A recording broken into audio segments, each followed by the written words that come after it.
যদি শহীদ হয়ে যাও, আমি সবার সামনে ওয়াদা করতেছি তোমার পরিবারের জিম্মা আমি নেব ইনশাআল্লাহ। তোমাদের শরীরে রক্ত আছে, ওই ডাকাতদের শরীরে রক্ত আছে, ওই ডাকাতদেরও সাহস আছে, তোমাদেরও সাহস আছে। আমি মনে করি মুমিনের ঈমানের সামনে ডাকাতদের ঈমানের কোনো শক্তি নাই। যদি ওরা ভোট ডাকাতি করতে আসে, যে কোনো একজন দাঁড়িয়ে যাবে ইনশাআল্লাহ। যে কোনো একজন কেন্দ্রের মধ্যে সাহস করে দাঁড়িয়ে যাবে ইনশাআল্লাহ। যে কোনো একজন দাঁড়িয়ে যাবা। কি রাজি আছো ইনশাআল্লাহ?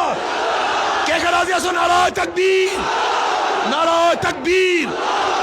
একজন দাঁড়িয়ে যাবে, একজন। তোমাকে মেরে ফেলুক, তোমাকে যদি কিচ্ছু করে, তোমাকে অ্যাসাল্ট করে, আহত করে, আল্লাহ না করুক, আল্লাহ না করুক, তুমি যদি শহীদ হয়ে যাও, আমি সবার সামনে ওয়াদা করতেছি তোমার পরিবারের জিম্মা আমি নেব ইনশাআল্লাহ। তোমার পরিবারের জিম্মা আমি নেব ইনশাআল্লাহ। তোমার সন্তান, তোমার স্ত্রীর জিম্মা আমি নেব। শহীদ হয়ে যাবা, কিন্তু কোনো অবস্থাতেই কোনো টাকারদেরকে ভোট কেন্দ্র ছাড়া যাবে না ইনশাআল্লাহ। পাখাতে নিরাপদ চরমোনায় পীরের দলে।